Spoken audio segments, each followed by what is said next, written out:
And the one outshining us all in the studio right now is Brymo himself. If only they can see you. If only they can see you. That's not how stars work, by the way. Yo, I love it. I love the hat. I don't know. It's an alter vibe. You can get away with anything. Well, I believe. that's how we roll. Yeah. Ebuka asked a table shaking question. Yeah, I did. Before we went on the break. And even when we went, off air, I asked you a question. I said you have to go deep into it because I noticed a lot of artists today, everybody is looking for that big break. Now, when you heard it, there were some other things that came with it. It went good at some point. But what happened when it went sour? What happened during those periods? And, of course, leading up to this point in time, I want to know what happened. What was the transition? Well, it never really, I don't know how to explain it. Even while I was in court, while I was sued for contract breach, while I was expecting my son, no matter what was going on, I've always enjoyed patronage from the Nigerian public. Always. At some point I turned down maybe 15 gigs back to back because I wanted to go from miming to performing live strictly. This was between the same 2012 2013 while I was in court for contract breach. While I was expecting the child, I suspended all gigs. I took all of my problems and I just wrapped them into one. And I said, by the time Waju is born and I'm still miming, my career is over anyway. If I get back out of court and I'm still miming, I'm finished anyway. So I'm gonna stop miming now. I'm gonna be in court now. I'm gonna explain this child now. I'm gonna do everything now. And then essay is like, are you nuts? Where's antenatal? And I'm like, money's coming. And fortunately, things turned around within a couple months, maybe 3 to 4 months, and then in that period, yes, there was maybe half a dozen to 10 separate shows that I had to turn down, and then eventually things turned around, and then people started paying for live gigs, and ever since then I've never been on stage to mime, and I had to wrap those problems together. And then what else changed? Yes, but as the time I scored 𝐒𝐿𝐿𝐿, it's very important to understand that I was a little between desperate, excited, hungry, ambitious. Everything was in a balance. It was like new ground for you. Yeah, I think a year before then, I was trying to make a song called 𝐒𝐿𝐿𝐿 actually, around the movie 𝐒𝐿𝐿𝐿. And then I dumped it, and then about 6 months, a year later, I got a call from doing relate to MI to Chocolate City, and then I was in the studio with Jesse, in the studio with Ice Prince, in the studio with MI himself. Within the 3-month period of meeting them, 𝐒𝐿𝐿𝐿 was recorded, and then it became a hit. I had no contract, so it sort of gave me a slow start. If I had a contract with Chocolate City and 𝐒𝐿𝐿𝐿 was a hit song, I probably would just gone become the guy, and maybe over venture, because when 𝐒𝐿𝐿𝐿 was a hit, I was in shock. Every time I heard the radio, I'd be like, okay, what did I do right? She's huge. And everybody was talking about it everywhere, and I was getting used to the newness, to the fame that was reeling in. It was really moving in fast. And I was novice to it. And Jesse's traveling today, Ice is traveling tomorrow, Emma is traveling tomorrow. I'm just home like, what are you doing? What am I supposed to be doing with this? It took many months to get familiar with fame. I'm not the type to begin basking in things very quickly. I can swear that it took up to January this year for me to wake up in the last 10 years and say, I am Brymo. In 10 years? I'm a star. So you're there now? Wow. It took 10 years for me to say that. You're there now? No. Oh, come on. All those years. It took a whole decade for me to wake up and be like, yeah. I feel like I'm someone. I was so angry, like, do you know who I am? I'm Brymo. It took 10 years to say that. And yeah, I think that's how I like to enjoy things, because it just feels better. It feels real. It feels original, yes. As opposed to shortcutting it and just, there's a point where you feel like you're something, and then you necessarily aren't. You are seeming And then... Are you sure that's not imposter syndrome creeping in? Yeah. Because you've accomplished a great deal. I don't know why you're questioning. That's true. That's true. But if you look at it very well, I do not want to ever question it anymore. Okay. There's another work you do, and then the question doesn't pop up anymore. For me to mention this right now, I'm no longer questioning it. Oh, great. Yeah. Okay. That's why I had to say no, I'm not there yet, so that you don't cut me.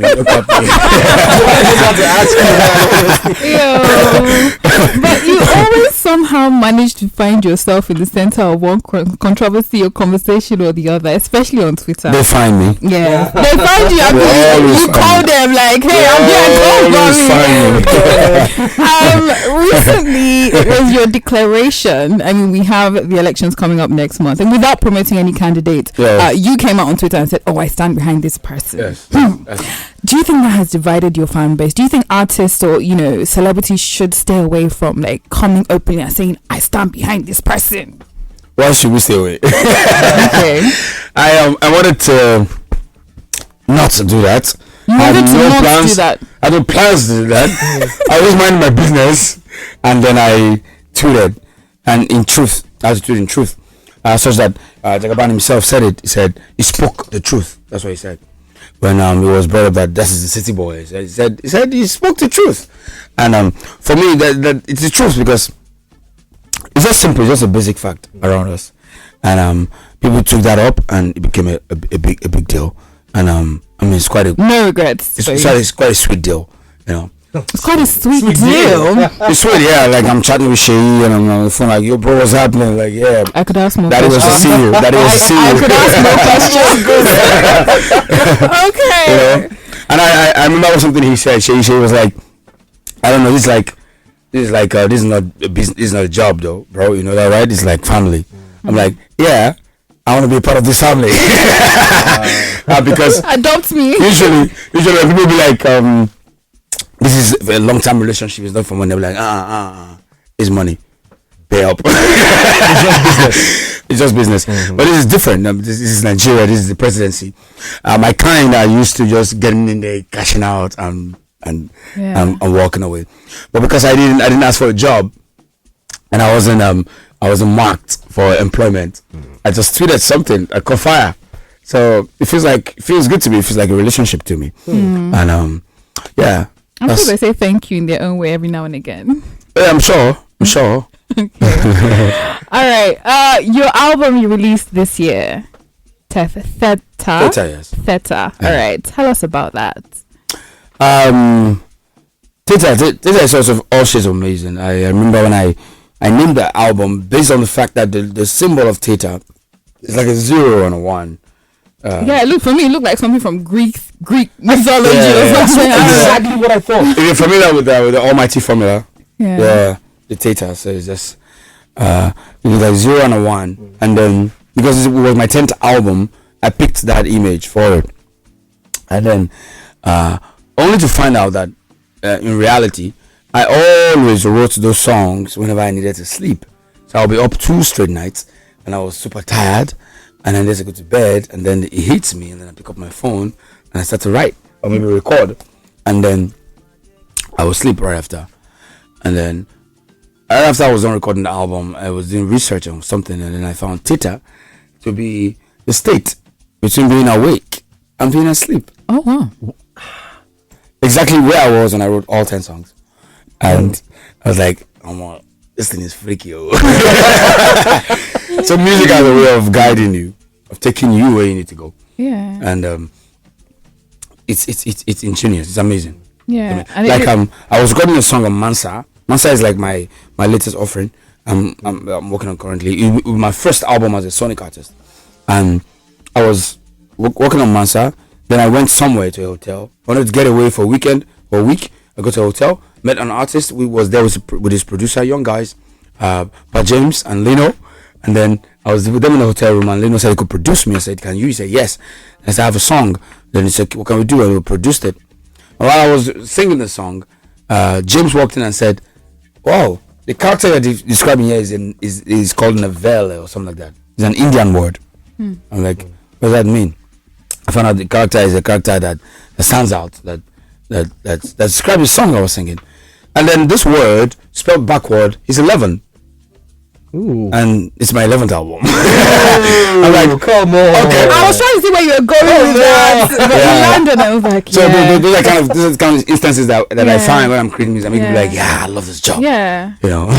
And it sort of affirms you that I'm doing this is right. This is for me, right? Music is finding me. Yes. Anyway, talking about music, there was something we discussed off air. You said something about a lot of artists having plastic music now. Can you dive into that a bit? Exactly what I just finished saying now. If you're not having this kind of experiences, you're not making music. You're not.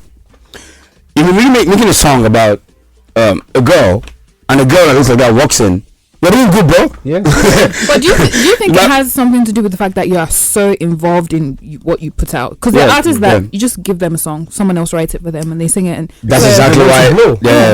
That's why it becomes plastic. That's why it's plastic because because you do not feel it. You do not feel it. If you think I'm having imposter syndrome, you don't know what some people are suffering from. Because I write these songs, I orchestrate everything, the stories, the performance structures, the set list. I sit with producers, I sit with sound people, light people, for every concert, for every video shoot. If I do not have time, like for instance this year, I was gonna have to be busy with data and then do ethos with AQ, and then I have to plan order the concert. I had to plan something with Terra Culture, so I had to shelve videos for Theta. A lot of people that didn't want to make videos, I doesn't have the time anymore, so I had to leave it alone and move to another album, so I don't have to waste time on anything because I didn't have the time to create concept for the video. So if I don't have the time to create it, then I won't make it. Do you think you always have the time? Like, don't you like the point you get to where you're gonna need someone to like write the music for you and do the whatever I don't have the time for, I don't do. If I don't get to create it, then I don't get to make it. Wow. Okay, finally we heard you talk about Ethos, your collaborative album with AQ. It's your first. I mean, he's done a couple of others with Emma and the likes. What was it like for you working with AQ on that whole album? It was good. It was amazing. Amazing. To create independent views, I think I was never in the studio with him, and that worked very, very well. I was always in the studio with Biggie, and he was always in the studio with Biggie. We never met in the studio recording one time. We meet to share money. We meet to sign papers. Your priorities. We meet to share money, to sign papers, and that's it. And we're also on the phone. I've been in the studio yesterday. Say I'll be there tomorrow. I'll be there tomorrow. And then I go there. I hear what's done. I put my chorus on it. I go there. I produce a whole chorus and instrumental with Biggie, and then he comes later on to put his verses on it. Okay. So when you listen to Ethos, you'll be getting a lot of independent views. He's always running away. I'm always running in. And it's amazing. Lovely project. It's amazing. I can imagine. Listen, we have this question in: tips to writing a hit song. Don't sleep for 3 nights. Check. Okay. Then write at 4 a.m. if you can. Write at 4 a.m. Or in Theta State. What happens at 4 a.m.? I don't know. It's just really nice. Okay. Have a cold bath and start to write a song. Jesus Christ, it's good. Can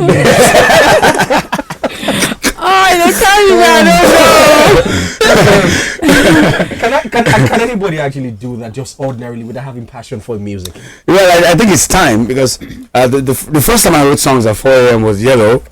I think 9. And then the first time I would write songs in Theta State was Theta. So every album there's like a change of a creative process. With Ethos, I literally wrote all the songs in the studio with Biggie, which was something I never do normally. I had to write my songs before I go to the studio to produce them.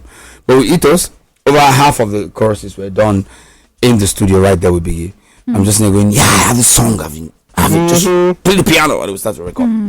So different albums, different creative process. I mean, you're never gonna run out of content to consume from this man. Literally, Brymo. I mean, there's Ethos, there's Theta, there's S1. We're not over that yet. And we have the King's Horseman coming out next month as well. So much content to consume. And then finally, there's Order, the concert. Woo! You can go on Landmark right now. Go check out my Instagram or my Twitter. and follow the links there to get tickets to order the concert. It's happening at Landmark Beach, October 1st. Independence Day. Where do you have to go? Come, let's sing. You heard the man. You heard the man. It's still Inspiration 92.3. Looks like we have something. And someone says, "Hi, Brymo.